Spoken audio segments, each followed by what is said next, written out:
Hello and welcome back to the show The Right Business Choice, a program about entrepreneurial experiences and professional expertise. This is a co-production of the Patronatului Român magazine in partnership with ABES Foreign Language Center. Here we are at episode number 38 today.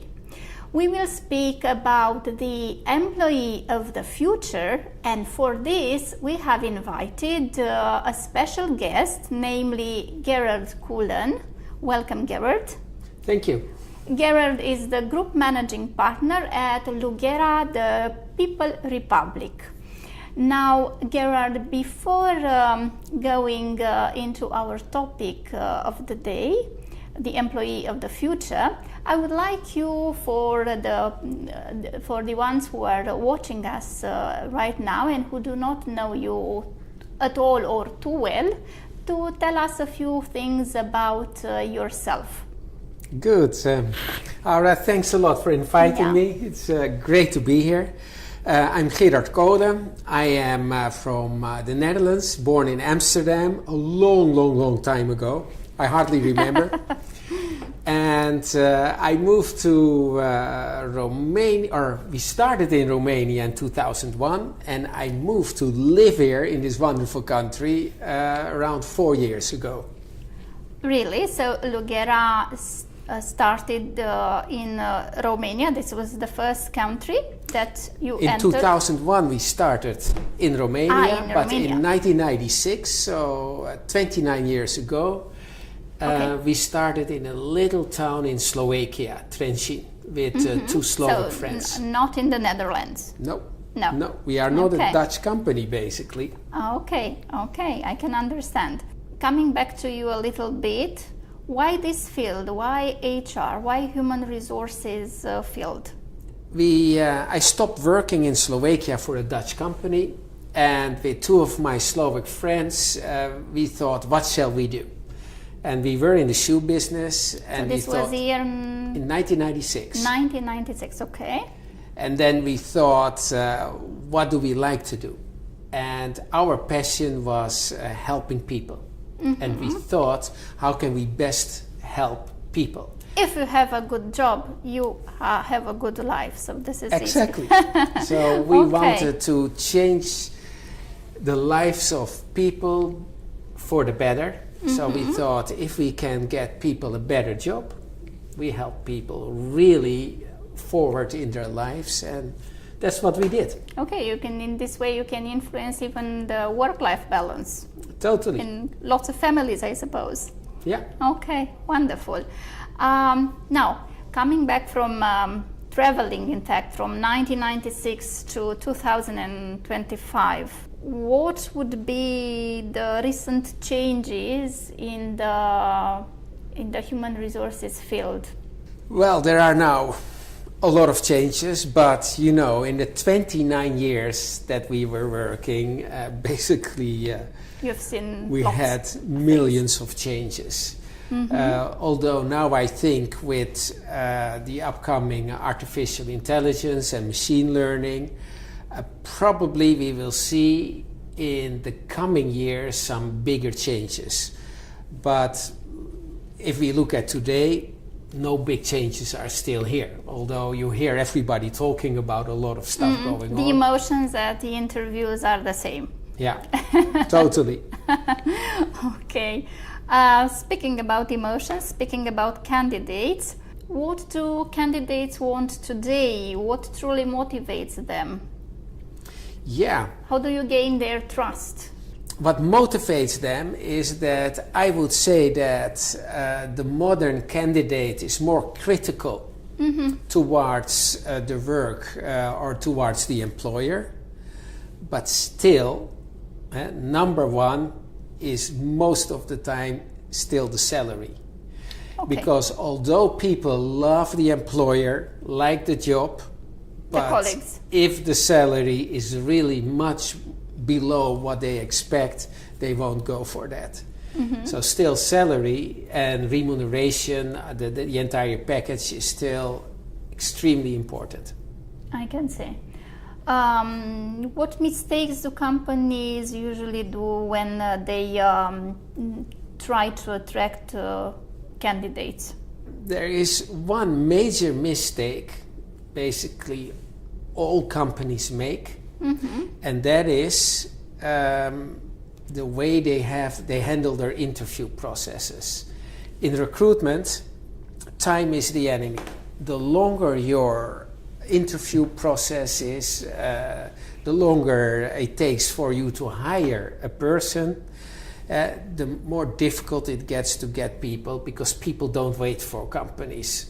So that is one mistake. Which is the time frame that you would recommend? Is there a time frame? Within a week. So 1 week?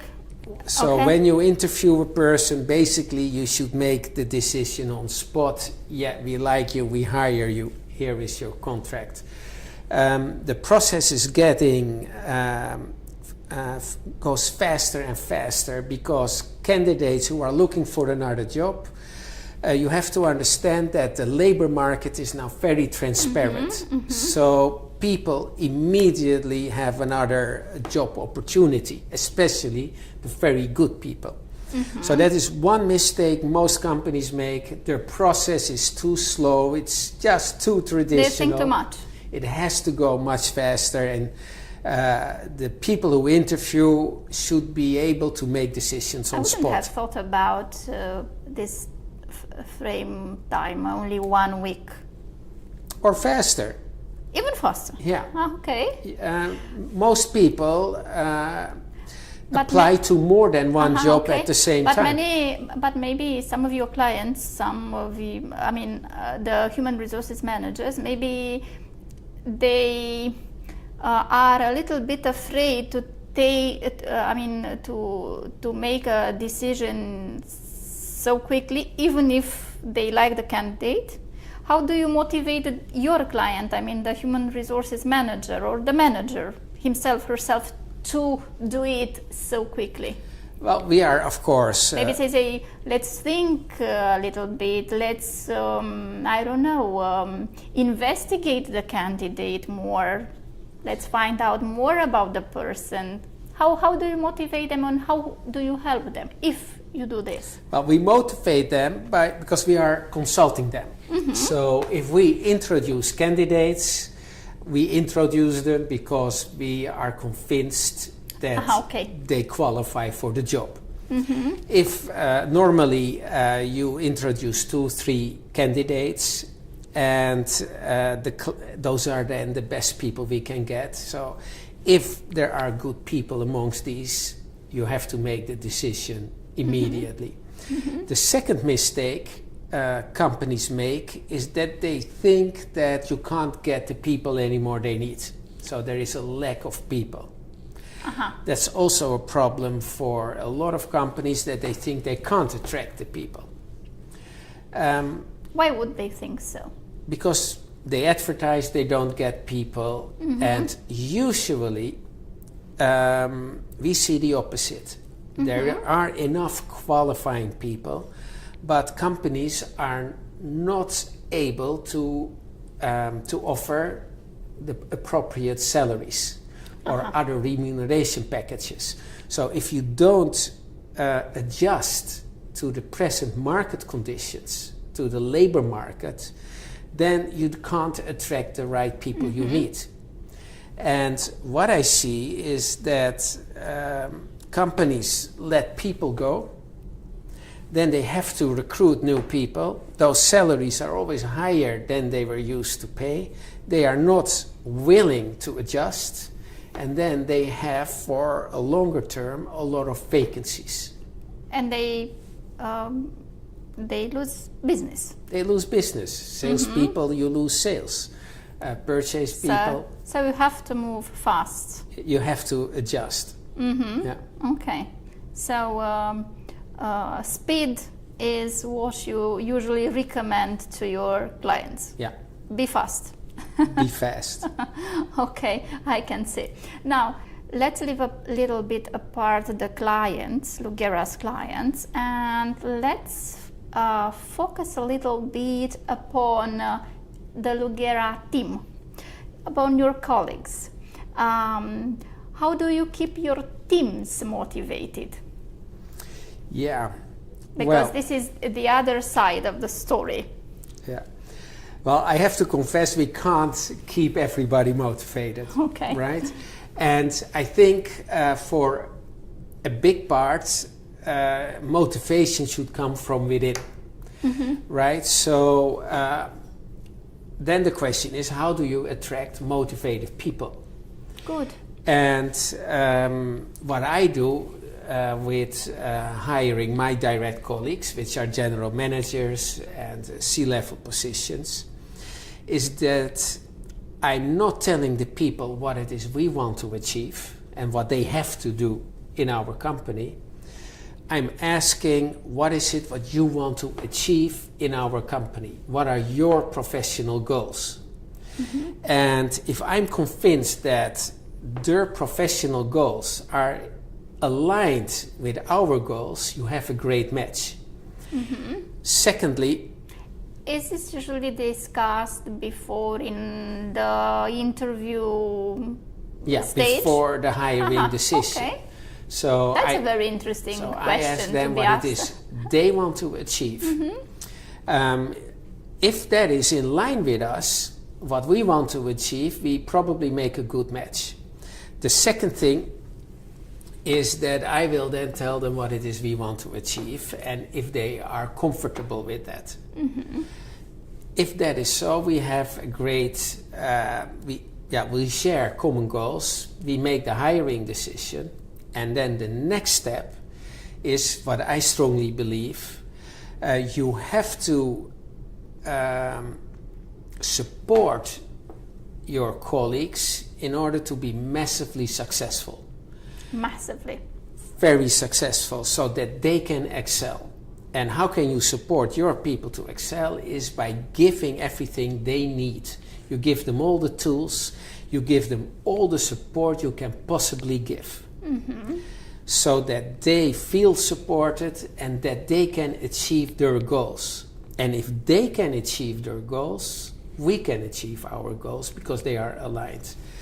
And that works for most of the colleagues, that they are completely excited, they feel supported, they feel safe, and they are able to use our company as a vehicle to reach their goals. When was the last time that you had an interview with a future manager in LUGERA?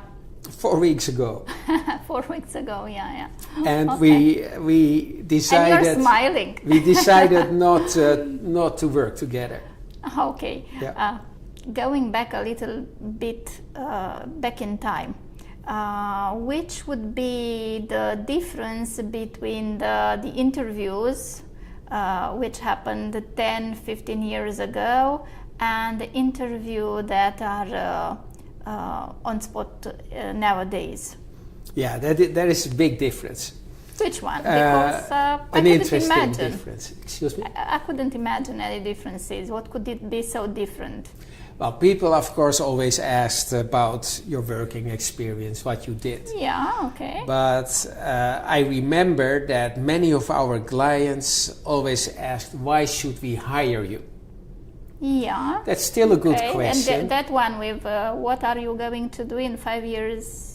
Yeah, well, that is from now. that's always the Okay. question. Do you still use that? Yeah.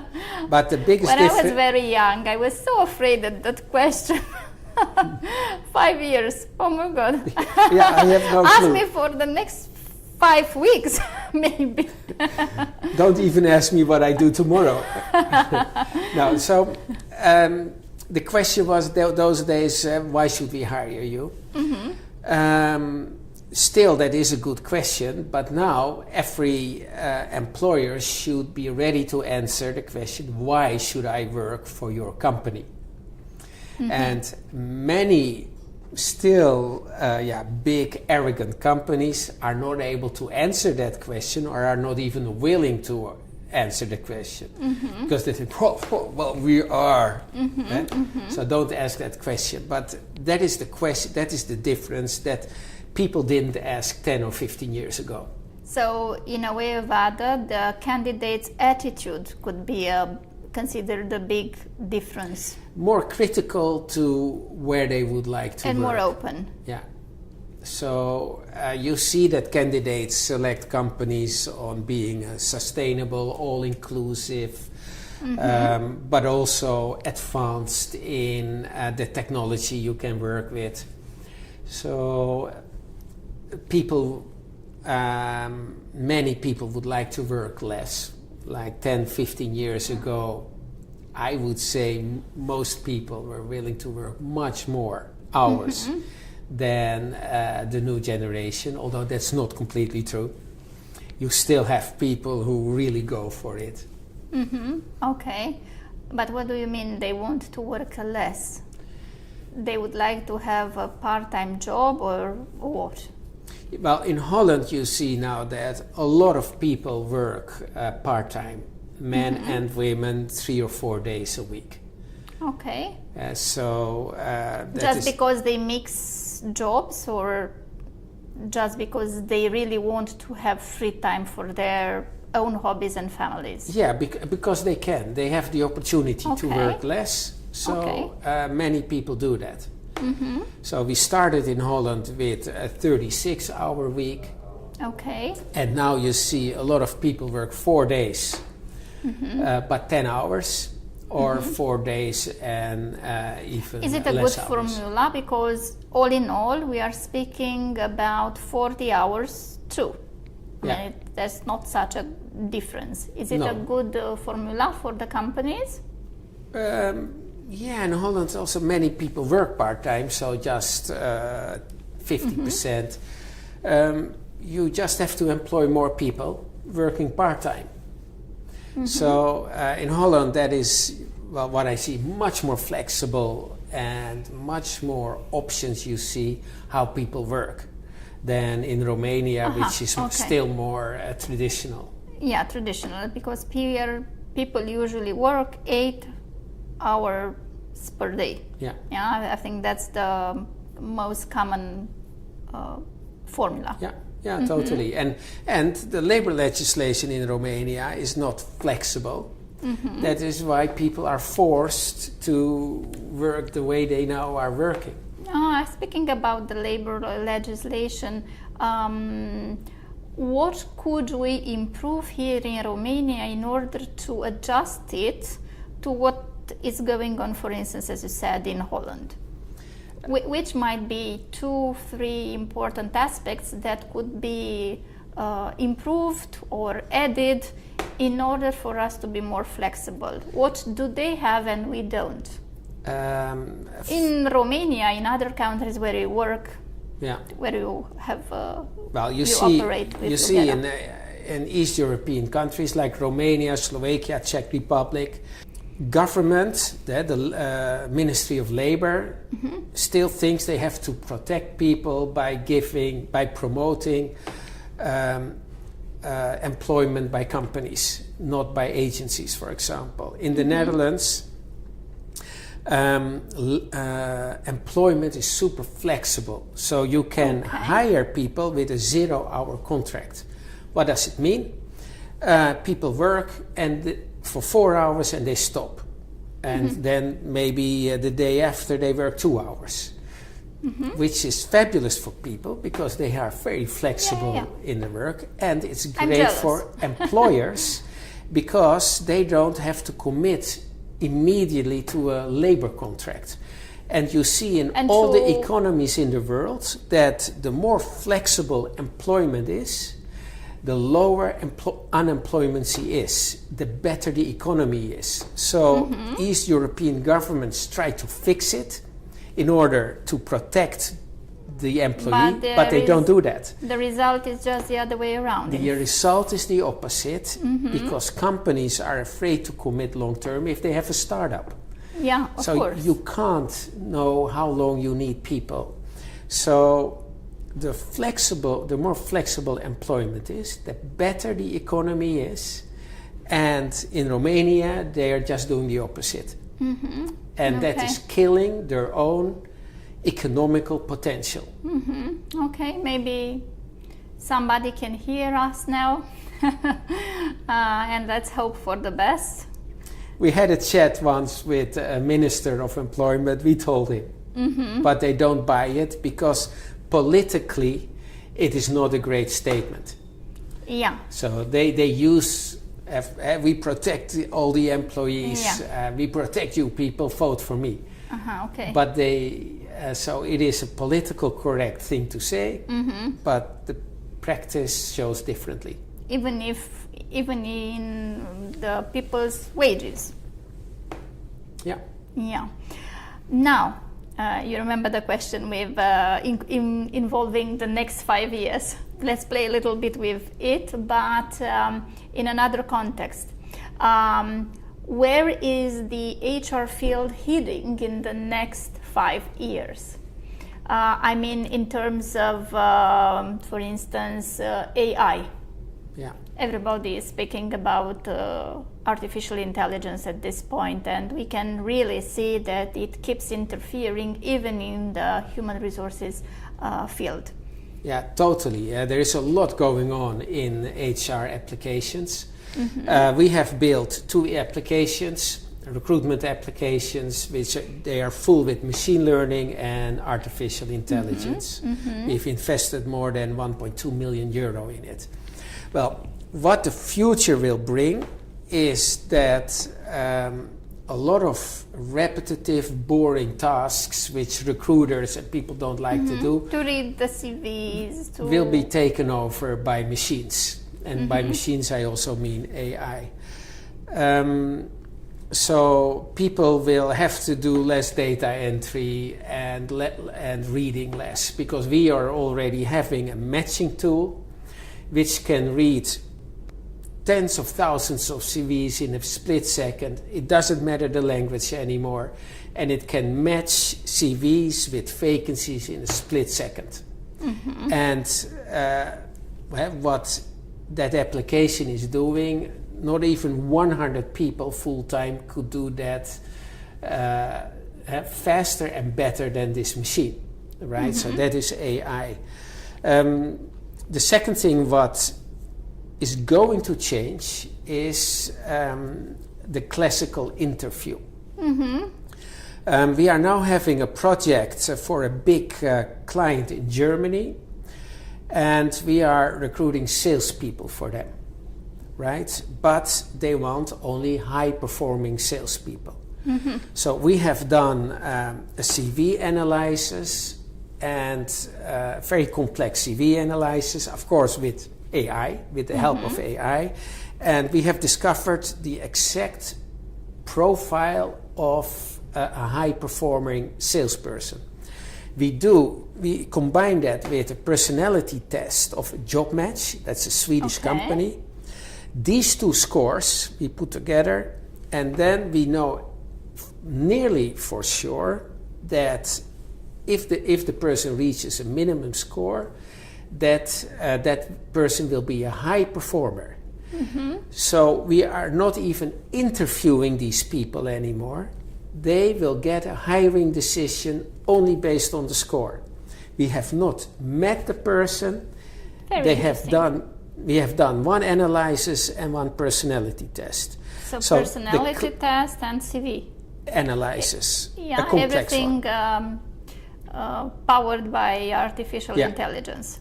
Then, but there will be an interview, but that interview will be for the person to get to know the company.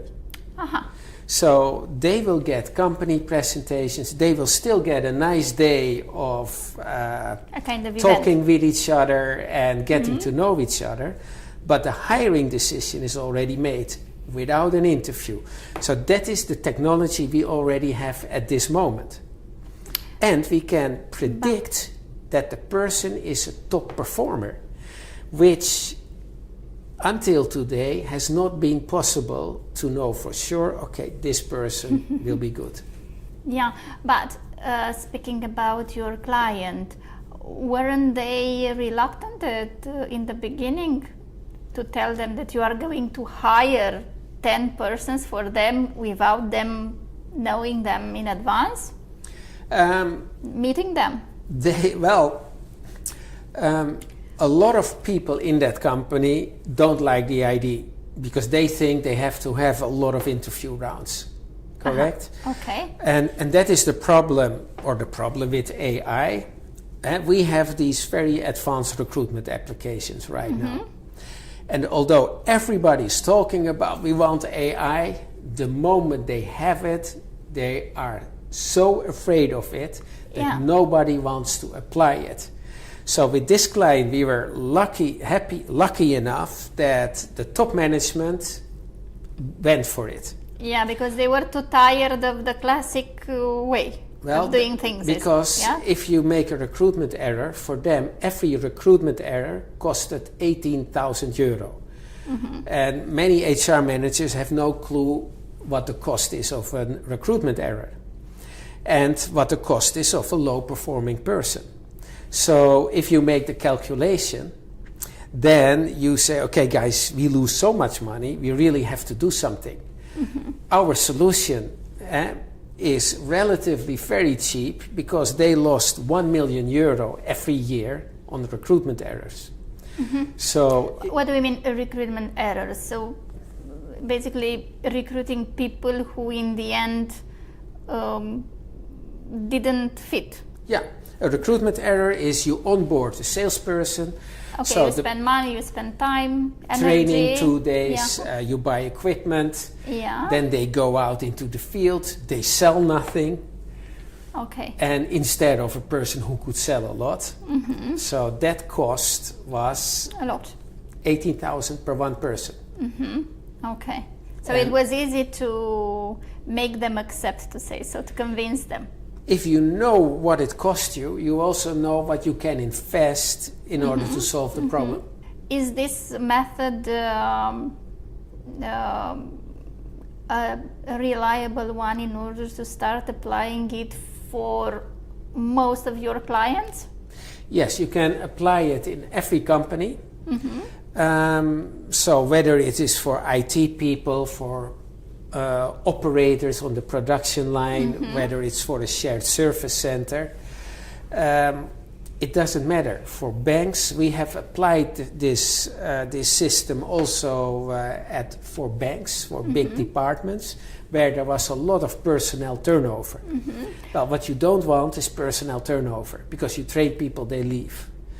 So, what about your own colleagues? How did they how did they face this new reality of working with such a colleague, an AI agent, to call it like this, who keeps telling them this candidate is good, it's not good, this one is good, this one is not good, and so on.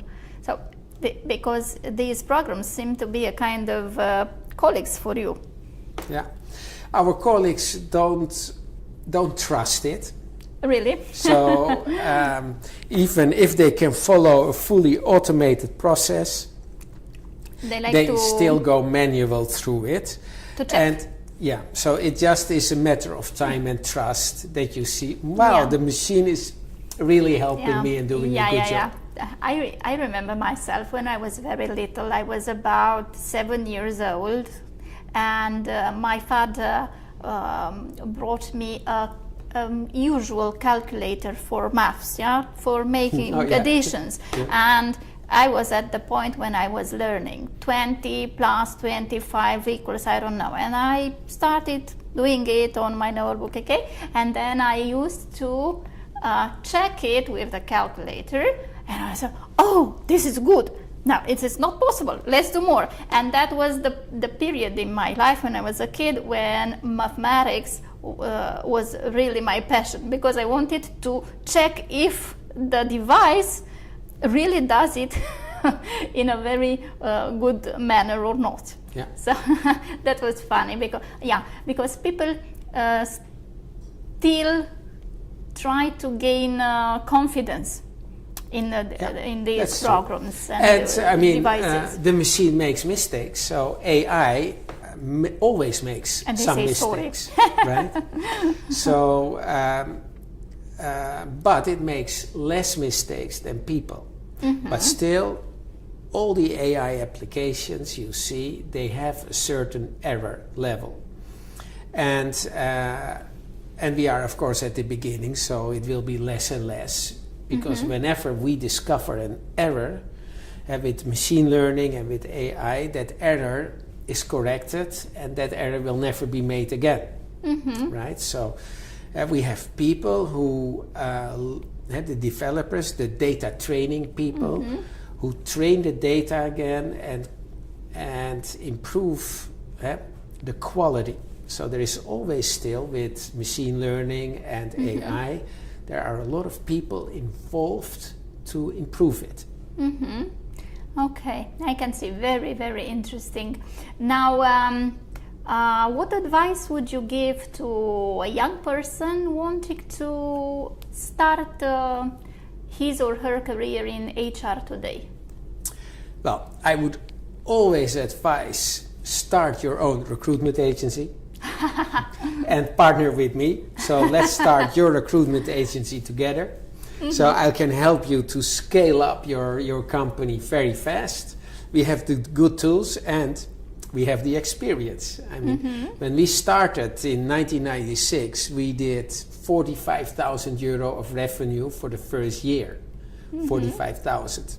We were real beginners. Last year we did 243 million euro.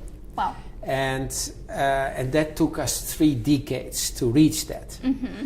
But now with what we have learned and all the processes and the best practices, you can do it fast. We can do it faster. So I would like to offer young people a partnership, and that I will coach and mentor them to have really a shortcut to success. They will all call us after the video podcast. Let's do that. Okay, wonderful. What would be the right business choice? Because let's remember that our video podcast is entitled just like this, the right business choice. What would be the right business choice for you at this moment?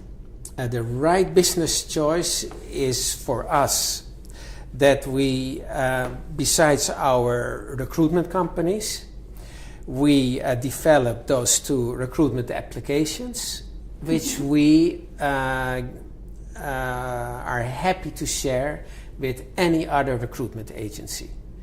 That is one thing. So we give all our... But that's very interesting, because what you're saying here is the fact that you invite, in fact, your competitors, am I wrong, to join you? You're right. So our software applications are available for every other recruitment agency. So that is for us the right business choice, to just share what we know and what we can do. Yeah. And the third thing is to join partnerships with young, ambitious sales and people and recruiters who want to start their own agency. So we would like to really share what we have learned all those years, and to just improve the world of recruitment, and to help as many people as possible at a better job. And if we share our know-how, we will be able to help more people directly or indirectly. Maybe lots of people would be interested in finding out why you are naming yourselves the Republic of People Republic. The People Republic, yeah, the People Republic. What does it mean? Well, we had to do a rebranding, or to be a bit more modern, long time ago, and we decided. We had an agency here in Romania, and they made us our logo, and we thought, what is it we do? And we do people. So that's why we called it the People Republic. And why the color? Because it's so vivid, pink. Yeah. Well, we took a lion because that is the king of all the animals, right? But we are 90% of all our colleagues are female. So we are a very feminine company. Okay. And that's why we had the pink flower for the lion, so that we could express female power. And most of our general managers and partners are women, strong, powerful women. So we had to express that. And that is why we have the lion with the fuchsia flower. Very nice, very interesting, yeah, because I'm pretty sure that people usually ask themselves, because the logo itself is a little bit intriguing if you don't know the story. So here we go, you know the story now. Thank you so much for sharing it with us. Well, we had the first client I showed it, a Dutch client, he said, "My God, guys, you have a gay lion as a logo." But then we said, yeah, well, we're happy to have it like that. Okay. And what's next for LUGERA? What is next is that we are still expanding to more and more countries. So we opened in Kazakhstan, Uzbekistan, in Cyprus some months ago. So we keep on doing what we are doing. That's what we know, that's what we are good at. We keep on growing in Romania. And the next phases are our recruitment applications and partnerships with recruitment startups. We would like to help young, ambitious people who would like to be the next generation of successful recruitment agencies. But what if I'm a young man at this point watching the video podcast? I don't have a job at this moment and I would like to get one very quickly in 1 week. What could I do? If you need a job, send your CV to us or to me. Okay, good.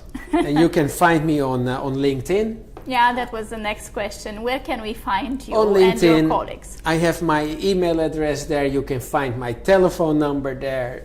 Everybody can call or email me and we take it from there. Okay, and 1 week.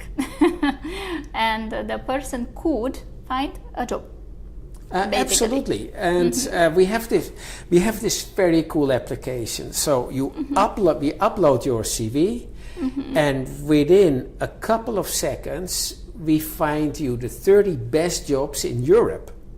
So not only in Romania, but if you are looking for a job in Denmark or the Netherlands, we can immediately have these jobs, and you can apply immediately. So the application we have just is blowing your mind how fast you can find any job you like in the world.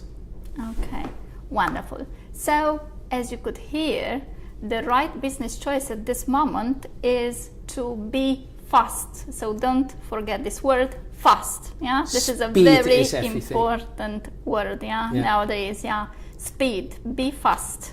Okay, thank you so much, Gerard, for having you here with us. It was a pleasure. Now, thank you very much for your attention. We invite you to continue watching us so you can learn more about the right business choices that have brought success to our guests. Goodbye.